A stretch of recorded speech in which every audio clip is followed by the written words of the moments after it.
Hi, today I'm making shortbread banana pudding. So, I'm not a real banana pudding fan, but this banana pudding is incredible to me. So, these are the ingredients, but we're going to start with a 5.1 ounce box of banana cream pudding mix. So, this is the larger box of the Jello brand.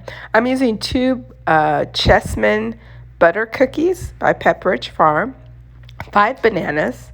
um, I'm using an 8 ounce container of whipped original cream cheese. This just keeps me from having to wait while the bar cream cheese softens at room temperature. This whips up really well. I'm also using a 14 ounce can of sweetened condensed milk. All these ingredients make an incredible banana pudding. So we're going to go ahead and mix up our banana pudding mix with 2 cups of milk. And we'll, just kind of whip that up and let that chill.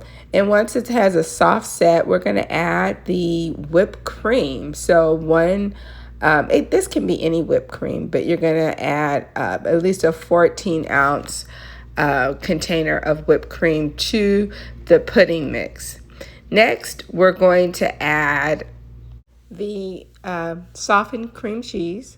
Again, I get the whipped cream cheese because it blends pretty fast and makes it very creamy quickly.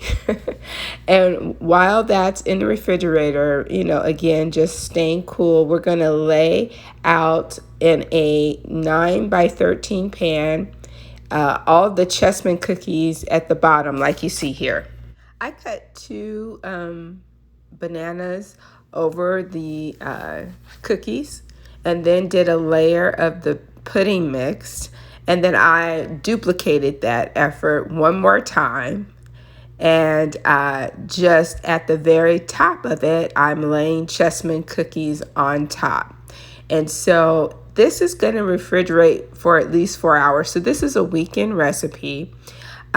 It's best overnight. This is a hit for the summer, and it's definitely my favorite banana pudding recipe.